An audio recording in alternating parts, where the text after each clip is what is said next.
বিসমিল্লাহির রহমানির রহিম। প্রিয় শিক্ষার্থী বন্ধুরা, আশা করি সবাই ভালো আছো। আমি নূরজাহান, জীববিজ্ঞান বিভাগ, গোলাম মুস্তফা মডেল কলেজ। অনলাইন ক্লাসে তোমাদের সকলকে আমার পক্ষ থেকে আন্তরিক অভিনন্দন। আমরা গতদিন মিউসিসের বৈশিষ্ট্য এবং সংজ্ঞাটা সম্পর্কে আর এর ধাপগুলো সম্পর্কে হালকা ধারণা দিয়েছিলাম। আজ আমরা মিউসিস কোষ বিভাজনের ধাপসমূহ সম্পর্কে বিস্তারিত আলোচনা করব। আশা করি সবাই খুব মনোযোগের সাথে শুনবে। আমি শর্টকাটে যতটুকু পারি তোমাদেরকে বোঝানোর চেষ্টা করব। আর সবাই পড়ার আগে অবশ্যই চিত্রগুলো বাসায় খাতায় এঁকে নেবে, বারবার আঁকবে, তারপর চিত্র দেখে পড়ার চেষ্টা করবে। তাহলে প্রক্রিয়াটি অনেক সহজ হয়ে যাবে এবং বুঝতেও সহজ হবে, মনে রাখতেও সহজ হবে। তাহলে আমরা আশা করি সবাই শুরু হয়ে গেছো। মিউসিস কোষ বিভাজনের ধাপসমূহের মধ্যে গতদিন আমি তোমাদেরকে বলেছিলাম যে মিউসিস কোষ বিভাজনকে দুটি ধাপে বিভক্ত করা হয়। একটা হচ্ছে মিউসিস 1 আর একটা হচ্ছে মিউসিস 2। তো ফার্স্টে আমরা মিউসিস 1 সম্পর্কে আলোচনা করব। মিউসিস 1 যে ধাপটা, এটা একটা দীর্ঘতম পর্যায়। আর এই পর্যায়ে হোমোলোগাস ক্রোমোজোমের মধ্যে ক্রসিং ওভার ঘটে, যার ফলে এই যে ক্রসিং ওভার যে ঘটে, এখানে জিনের বিনিময় ঘটে। আর এক্ষেত্রে ক্রোমোজোমের সংখ্যাটা হ্রাস পেয়ে অর্ধেকে চলে আসে। আর এই মিউসিস কোষ বিভাজনের 1টাকে বর্ণনার সুবিধার্থে আবার 4 ভাগে ভাগ করা হয়। এক হচ্ছে প্রোফেজ 1, 2 হচ্ছে প্রোফেজ 1-এর পরে আসছে মেটাফেজ 1, অ্যানাফেজ 1, তারপর হচ্ছে টেলফেজ 1। আর এই যে প্রোফেজ 1, সেই প্রোফেজ 1টাও একটা দীর্ঘতম পর্যায়। আর এই দীর্ঘতম পর্যায়টাকে বোঝার সুবিধার জন্য, বর্ণনার সুবিধার জন্য আবার 5টি ভাগে ভাগ করা হয়েছে। সেটা কি কি? ল্যাপ্টোটিন, জাইগোটিন, প্যাকাইটিন, ডিপ্লোটিন এবং হচ্ছে ডায়াকাইনেসিস।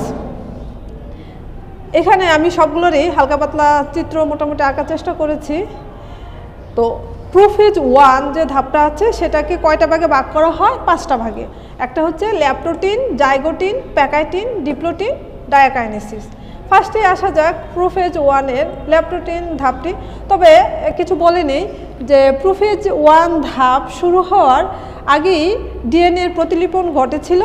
আর তখন সেটা দৃষ্টিগোচর হয়নি, কিন্তু যখন প্রোফেজ 1 ধাপটা শুরু হয় তখনই এর যে ক্রোমোজোম সংখ্যাগুলো, এগুলো আস্তে আস্তে দৃষ্টিগোচর হতে থাকে। তো প্রোফেজ ধাপটা দীর্ঘতম এবং একটা জটিল প্রক্রিয়া, যার কারণে এটাকে 5টা ভাগে ভাগ করা হয়েছে। তার ভিতরে প্রথম যে ধাপটা, সেটা হচ্ছে ল্যাপ্টোটিন। আর এই ল্যাপ্টোটিন উপপর্যায়টি যখন শুরু হয় তখন এর ভিতরে জলের বিয়োজন ঘটে, অর্থাৎ এর ভিতর থেকে জল পানি বের হয়ে যায়। বের হয়ে যাওয়ার ফলে এর ক্রোমোজোমগুলো ধীরে ধীরে সংকুচিত হতে থাকে এবং সংকোচনের ফলে এটা মোটা ও খাটো হতে থাকে এবং এদের রঞ্জক ধারণ ক্ষমতা সৃষ্টি হতে থাকে, যার ফলে এটা সহজেই ইলেকট্রন অণুবীক্ষণ যন্ত্রে দেখা যায় বা দৃষ্টিগোচর হয়।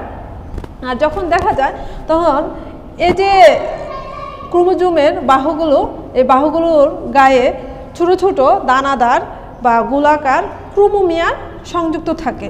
আর এখানে ক্রোমোজোমগুলো এলোমেলোভাবে অবস্থান করে। এরা মোটামুটি খাটো এবং মোটা, যার কারণে দৃষ্টিগোচর হয়। এটা হচ্ছে ল্যাপ্টোটিন। তারপরে আসা যাক জাইগোটিন উপপর্যায়। আর এই জাইগোটিন উপপর্যায়ে কি হয়? হোমোলোগাস ক্রোমোজোম এর মধ্যে এক ধরনের আকর্ষণ শক্তি সৃষ্টি হয়। আকর্ষণের ফলে এরা জোড়া বাঁধে। যা বলছিলাম যে জাইগোটিন উপপর্যায়ে হোমোলোগাস ক্রোমোজোম। এই হোমোলোগাস ক্রোমোজোম কি? অর্থাৎ দুটো ডিপ্লয়েড জীবের যে ক্রোমোজোম এবং সেই ক্রোমোজোমের আকার, আকৃতি, তারপর এদের গুণাগুণ একই ধরনের হয়ে থাকে, সেই ধরনের ক্রোমোজোমকে হোমোলোগাস ক্রোমোজোম বলা হয়। আর এই হোমোলোগাস ক্রোমোজোমের মধ্যে এক ধরনের আকর্ষণের সৃষ্টি হয়, যার কারণে ক্রোমোজোমগুলো জোড়া বাঁধে। আর এই জোড়া সৃষ্টি হওয়ার প্রক্রিয়াকে বলা হয় সিনেপসিস। আর প্রতিটি জোড়াকে বলা হয় বাইভ্যালেন্ট। তো একটা ক্রোমোজোমে, একটা নিউক্লিয়াসে যে কয়টা ক্রোমোজোম থাকে, তার বাইভ্যালেন্টের সংখ্যা হয় তার অর্ধেক। অর্থাৎ যেহেতু 2টা ক্রোমোজোম জোড়া এক জোড়া ক্রোমোজোমকে বলা হচ্ছে বাইভ্যালেন্ট, একটি বাইভ্যালেন্ট। তাহলে একটা ক্রোমোজোমে যদি 4টা ক্রোমোজোম থাকে তাহলে 2টা বাইভ্যালেন্ট সৃষ্টি হয়। তো জাইগোটিন উপপর্যায়ে সিনোপসিস ঘটে এবং বাইভ্যালেন্ট সৃষ্টি হয়। আর ক্রোমোজোমের যে বাহুগুলো আছে সে বাহুগুলো বিভাজিত হয়ে একাধিক ক্রোমাটিডে পরিণত হয়। অর্থাৎ এক একটা বাহুকে একটা ক্রোমাটিড বলা হয়। তো একটা বাহু ভেঙে কি হয়, তো কিন্তু এর সেন্ট্রোমিয়ারটা বিভক্ত হয় না। তারপরে আসা যাক প্যাকাইটিন উপপর্যায়ে। আর এই প্যাকাইটিন উপপর্যায়ে কি হয়, এই যে হোমোলোগাস ক্রোমোজোম জোড়া বাঁধে এদের নির্দিষ্ট স্থানে কি হয়, ভেঙে যায়। ভেঙে গিয়ে প্রথমত এরা জোড়া বেঁধে অবস্থান করে, দ্বিতীয়ত এরা যখন অবস্থানরত জোড়া বাঁধা অবস্থানরত এরা কি করে একটা নির্দিষ্ট স্থানে ভেঙে যায়। ভেঙে যাওয়ার ফলে কিছু সময় পরে এদের মধ্যে এক ধরনের জোড়া সৃষ্টি হয়। আর এই জোড়া স্থানটাকে কাইজমা বলা হয়। আর এই জোড়া স্থানে কিছু জিনের বিনিময় ঘটে, অর্থাৎ এই ক্রোমোজোম থেকে কিছু উপাদান বা জিন ওই ক্রোমোজোমে যায় এবং ওইটা থেকে কিছু জিন এখানে আসে। এদের ভিতরে এক ধরনের বিনিময় ঘটে, জিনের আদান প্রদান ঘটে। আর এই জিনের আদান প্রদানটাকে বলা হচ্ছে ক্রসিং ওভার।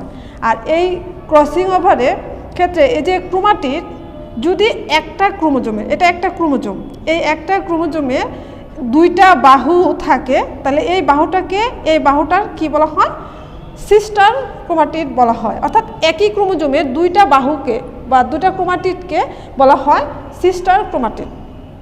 2টি ভিন্ন ক্রোমোজোমের 2টি ক্রোমাটিডকে একত্রে বলা হয় নন সিস্টার ক্রোমাটিড। অর্থাৎ একটা হচ্ছে সিস্টার ক্রোমাটিড আর একটা হচ্ছে নন সিস্টার ক্রোমাটিড। নন সিস্টার ক্রোমাটিড কোনটা, 2টি ভিন্ন ক্রোমোজোমের 2টা বাহুকে আলাদা আলাদা বাহুকে বলা হচ্ছে নন সিস্টার ক্রোমাটিড। আর একই ক্রোমোজোমের 2টা ক্রোমাটিড বা বাহুকে বলা হচ্ছে সিস্টার ক্রোমাটিড। তো এরা যে স্থানে ভেঙে যায় সেই স্থানে আবার জোড়া লাগে। জোড়া লাগার ফলে এখানে একটা এক্স আকৃতির অংশে মানে অক্ষর দেখা যায়, যার ফলে এদের মধ্যে যে অবস্থানটা তৈরি হয় সেটাকে কাইজমা বলা হয়। অর্থাৎ যে স্থানে, অর্থাৎ যদি এই স্থানে জোড়া লেগে থাকে তাহলে এই স্থানটাকে বলা হয় কাইজমা। আর যখন জোড়া লাগে তখন বাহুগুলো একটা আরেকটার সাথে এরকম থাকে। তো এই জোড়ার স্থানটাকে কাইজমা বলা হচ্ছে। আর এই যে এরা কি হলো, ইংরেজি এক্স আকৃতি ধারণ করলো। এই হচ্ছে প্যাকাইটিন উপপর্যায়। তারপরে আসা যাক ডিপ্লোটিন। আর ডিপ্লোটিন উপপর্যায়ে দেখা যায় ক্রোমোজোম জোড়ার মধ্যে এক ধরনের বিকর্ষণের সৃষ্টি হয়, যার ফলে এরা কি করে, একটা ক্রোমোজোম থেকে আরেকটা ক্রোমোজোম সরে যেতে চায়, পৃথক হয়ে যেতে চায়। আর এ পর্যায়ে তার যে নিউক্লিওলাস বা নিউক্লিয়ার এনভেলপ আছে সেটা আস্তে আস্তে ধীরে ধীরে বিলুপ্ত হয়ে যায়। আর এদের বিকর্ষণের ফলে এরা আস্তে আস্তে দুই দিকে সরে যায়, যার ফলে মাঝখানে একটা লুপ বা ফাঁসের সৃষ্টি হয়। অর্থাৎ মাঝখানে এই ফাঁকা যে স্থানটা সৃষ্টি হয় সেটাকে লুপ বা ফাঁস বলা হয়। তারপরে আসা যাক ডায়োকাইনেসিস উপপর্যায়। এই ডায়োকাইনেসিস উপপর্যায়ের ক্ষেত্রে দেখা যায় যে এই ক্রোমোজোম জোড়া ধীরে ধীরে এরা পরিধির দিকে, অর্থাৎ কেন্দ্র থেকে ধীরে ধীরে পরিধির দিকে যেতে থাকে, অর্থাৎ পরিধির দিকে গমন করে। আর যখন এরা পরিধির দিকে গমন করে তখন এদের সেন্ট্রোমিয়ার কিন্তু কোনোভাবেই পৃথক হয় না বা কোনো অংশে ভাগ করা যায় না। এই হচ্ছে 5টি ধাপ। একটা হচ্ছে ল্যাপ্টোটিন, জাইগোটিন, প্যাকাইটিন, ডিপ্লোটিন, তারপরে হচ্ছে ডায়োকাইনেসিস। এবং প্রতিটা ধাপের ক্ষেত্রেই জলের বিয়োজন ঘটে, যার ফলে এরা ধীরে ধীরে অধিকতর মোটা এবং খাটো হয়, এদের মধ্যে সংকোচন ঘটে থাকে। তারপরে শুরু হয় মেটাফেজ 1 ধাপ, অর্থাৎ প্রোফেজ 1-এর পরবর্তী ধাপ হচ্ছে মেটাফেজ 1। আর মেটাফেজ 1 ধাপে এরা কি করে, এরা মেরুর দিকে গমন করে এবং এরা বিষুবীয় অঞ্চল থেকে কি করে দূরে সরে যায়। অর্থাৎ বিষুবীয় অঞ্চল থেকে সরে গিয়ে এরা ক্রোমোজোম জোড়া কি করে 2 মেরুতে অবস্থান করে মেটাফেজ 1 ধাপে। আর যখন এরা 2 মেরুতে অবস্থান করে তখনও এদের মধ্যে কাইজমা বজায় থাকে। আরেকটা কথা বলে নিই, যখন একটা মানে ক্রোমোজোম জোড়ার 2টা বাহুতেই যখন কাইজমা সৃষ্টি হয় তখন এদের মধ্যবর্তী স্থানে একটা কোণের সৃষ্টি হয়। এখানে একটা কোণের সৃষ্টি হয়। যদি 2টা স্থানে জোড়া থাকে তাহলে এখানে যে কোণটা সৃষ্টি হবে সেটা হবে 90 ডিগ্রি। আর যদি একটাতে জোড়া থাকে আরেকটাতে জোড়া না থাকে, কাইজমা না থাকে, অর্থাৎ এইখানে আমি তোমাদেরকে এভাবে দেখাই, এই যে একটা বাহু আর এই যে আরেকটা বাহু, আর নিচের বাহুটা যদি ফাঁকা থাকে তাহলে এদের ভিতরে যে এখানে যে কোণটা সৃষ্টি হবে সেটা হবে 180 ডিগ্রি। প্রিয় শিক্ষার্থী বন্ধুরা, আশা করি সবাই বুঝতে পারতেছো। তারপরে আমি যে মেটাফেজ 1টা বলছিলাম, তো এই মেটাফেজ 1 ধাপে এরা 2 মেরুতে অবস্থান করে, আর এখানে যে ক্রোমোজোমগুলো থাকে এর যে সেন্ট্রোমিয়ার এটা কোনো অংশে বিভক্ত দেখা যায় না। কিন্তু পরবর্তী অর্থাৎ অ্যানাফেজ 1 ধাপে এরা কি করে, মানে ক্রোমোজোমগুলো একটা আরেকটা থেকে অর্থাৎ এদের বাইবেলের যে জোড়াটা সেটা ছুটে যায় এবং 2 মেরুতে অবস্থান করে এবং জোড়াগুলো থেকে বাইবেলেন্টের জোড়া ভেঙে এরা মানে ক্রোমোজোমগুলো মেরুর দিকে অবস্থান করে এবং ট্র্যাকশন ফাইবারের সাথে সংযুক্ত থাকে। যখন এরা আলাদা আলাদা মেরুর দিকে মেরুতে অবস্থান করে তখন এদেরকে কেন্দ্র করে এক ধরনের কুশ প্লেট বা আবরণী তৈরি হয়। আর পূর্বের যে নিউক্লিয়ার এনভেলপ আছে তার মানে আবার পুনরায় আবির্ভাব ঘটে।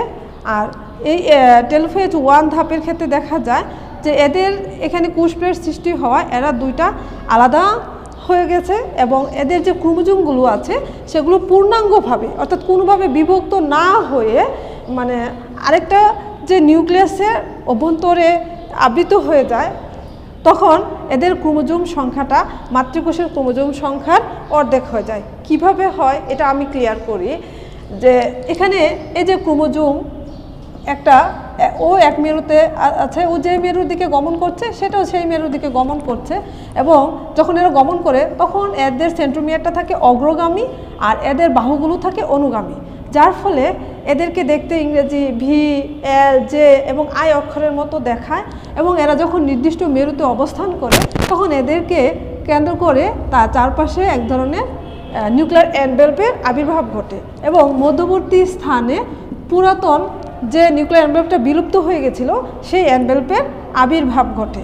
তাহলে এখানে যে ক্রোমোজোম সংখ্যাটা থাকলো, এই ক্রোমোজোম সংখ্যাটা অর্থাৎ এটার সাথে জোড়া বাঁধা ছিল কিন্তু জোড়াটা ভেঙে সে ওই মেরুতে চলে গেছে আর এটা এই মেরুতে চলে আসছে, 2 বিপরীতমুখী মেরুর দিকে যাওয়ার ফলে এদের মধ্যবর্তী এরা আগে 2জন একসাথে জোড়া বাঁধা ছিল, যার কারণে এদের যে মাতৃকোষের ক্রোমোজোম সংখ্যাটা ছিল বেশি, এখানে ভাগ হয়ে যাওয়ার ফলে ক্রোমোজোম সংখ্যাটা কমে গেছে, যার কারণে এর ক্রোমোজোম সংখ্যাটা কি হয়ে গেছে, মাতৃকোষের ক্রোমোজোম সংখ্যার অর্ধেক হয়ে গেছে। আর এই কারণেই এই যে পদ্ধতি সেটাকে হ্রাসমূলক বিভাজন বলা হয়। আর এর চারপাশে নিউক্লিয়ার এনভেলপের আবির্ভাব ঘটায় এবং এর মধ্যবর্তী স্থানে একটা কুশ প্লেটের আবির্ভাব ঘটে, যার কারণে এদেরকে বোঝা যায় যে 2টা নতুন অপত্য কোষের সৃষ্টি হয়েছে। আর এই অপত্য কোষের ক্রোমোজোম সংখ্যা মাতৃকোষের ক্রোমোজোম সংখ্যা কম। আর এটা হচ্ছে টেলোফেজ ধাপ। এরপরে এই মিউসিস 1 ধাপ এবং মিউসিস 2 ধাপের যে মধ্যবর্তী সময়টা, বিভক্ত হওয়ার যে মধ্যবর্তী সময়টা, এই সময়টাকে ইন্টারকাইনেসিস বলা হয়। তারপরে শুরু হয় মিউসিস 2 ধাপ।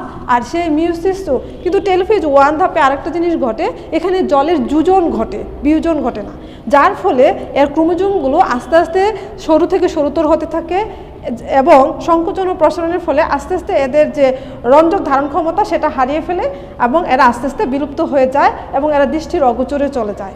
আর মিউসিস 2 ধাপে যে পর্যায়টা ফার্স্টেই সেটা হচ্ছে প্রোফেজ 2 ধাপ। আর এই ধাপে নিউক্লিয়াস পুনরায় বিভাজিত হয়।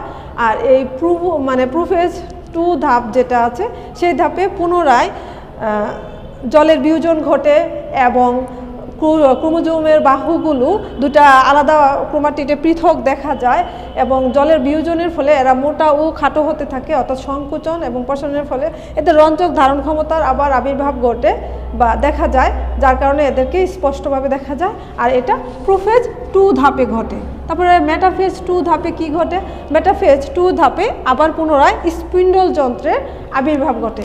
অর্থাৎ আমরা মাইটোসিস কোষ বিভাজনের ধাপগুলোতে পড়েছিলাম যে এটা হচ্ছে কি, এটা হচ্ছে স্পিন্ডল যন্ত্র। আর এই স্পিন্ডল যন্ত্রে নির্দিষ্ট ফাইবারের সাথে কি থাকে, ক্রোমোজোমগুলো সংযুক্ত থাকে। আর এই মেটাফেজ 2 ধাপের শেষ পর্যায়ে কি হয়, এর সেন্ট্রোমিয়ারটা সম্পূর্ণভাবে বিভক্ত হয়ে যায়, যার ফলে এটা বিভক্ত হয়ে কীরকম হয়, এটা বিভক্ত হয়ে এই ধরনের ক্রোমোজোম বাহুতে পরিণত হয়। অর্থাৎ মেটাফেজ 2 ধাপের শেষ পর্যায়ে মানে স্পিন্ডল যন্ত্রে থাকা অবস্থায় মেটাফেজ ধাপে স্পিন্ডল যন্ত্রের আবির্ভাব ঘটে। আর যখন স্পিন্ডল যন্ত্রের আবির্ভাব ঘটে তখন একটি নির্দিষ্ট ফাইবারের সাথে সেন্ট্রোমিয়ার সংযুক্ত থাকে আর এরা বিষুবীয় অঞ্চলে অবস্থান করে। আর যখন বিষুবীয় অঞ্চল বলতে মধ্যবর্তী স্থানে অবস্থান করে, আর এই বিষুবীয় অঞ্চল অবস্থানকালে এদের লাস্ট পর্যায়ে কি হয়, এদের সেন্ট্রোমিয়ারটা বিভক্ত হয়ে যায়। আর সেন্ট্রোমিয়ারটা বিভক্ত হওয়ার ফলে অ্যানাফেজ ধাপ তখন শুরু হয়। আর এই অ্যানাফেজ ধাপে সেন্ট্রোমিয়ার বিভক্ত হওয়ার কারণে এরা এদের বাহু সহ এদের স্ব মেরুর দিকে গমন করতে থাকে, অর্থাৎ মেরুমুখী গমন করতে থাকে। আর মেরুমুখী চলনের সময় এক্ষেত্রেও তার সেন্ট্রোমিয়ারটা অগ্রগামী হয়, বাহুদ্বয় অনুগামী হয় এবং এক পর্যায়ে এরা মেরুতে গিয়ে অবস্থান করে। আর এই মেরুমুখী চলনের সময় এদের সেন্ট্রোমিয়ারের এবং বাহুর অবস্থান অনুসারে এদের ইংরেজি VLJI অক্ষরের মতো দেখায় এবং এক পর্যায়ে এরা কী করে মেরুতে অবস্থান করে। আর যখন এরা মেরুতে অবস্থান করে তখন এদেরকে কেন্দ্র করে সেখানে আবার নিউক্লিয়ার এনভেলপের আবির্ভাব ঘটে এবং এদের তখন আবার টেলোফেজ ধাপ শুরু হয়। আর এই টেলোফেজ ধাপে পুনরায় জলের যোজন ঘটে। আর এখানে এদেরকে কেন্দ্র করে মানে আরও 2টা অপিত্তকোষের সৃষ্টি হয়। এর আগে 2টা অপিত্তকোষের সৃষ্টি হয়েছিল এবং এক্ষেত্রে গিয়ে 4টা অপিত্তকোষের সৃষ্টি হয়। আর এক্ষেত্রে মাতৃকোষের ক্রোমোজোম সংখ্যা অপিত্তকোষের ক্রোমোজোম সংখ্যা মাতৃকোষের ক্রোমোজোম সংখ্যা অর্ধেক থাকে। এইভাবে আমাদের প্রথম ধাপ ছিল যে প্রোফেজ 1, এরপরে ঘটেছিল মেটাফেজ 1, অ্যানাফেজ 1, তারপরে হচ্ছে টেলোফেজ 1। এরপরে মিউসিস 2 ধাপে প্রোফেজ 2, মেটাফেজ 2, অ্যানাফেজ 2, টেলোফেজ 2। এখানে এদের পুনরায় আবার কি ঘটে খেয়াল করো সবাই। এখানে এদের জলের বিয়োজন শুরু হয়, এরা আগে থেকে মোটা এবং খাটো হতে থাকে, এদের রঞ্জক ধারণ ক্ষমতা পুনরায় ফিরে আসে আর মেটাফেজ 2 ধাপে স্পিন্ডল যন্ত্রের আবির্ভাব ঘটে এবং এরা নির্দিষ্ট ট্র্যাকশনের ফাইবারের সাথে সংযুক্ত থাকে। শেষ পর্যায়ে এদের সেন্ট্রোমিয়ারটা বিভক্ত হয়। অ্যানাফেজ ধাপে এরা মেরুমুখী গমন শুরু হয়, এদেরকে ইংরেজি VLJI এর মতো দেখায়। আর টেলোফেজ ধাপে এদের আবার নিউক্লিয়াসের সৃষ্টি হয়। আজকে এই পর্যন্তই, আশা করি সবাই ভালো থাকবা। আল্লাহ হাফেজ।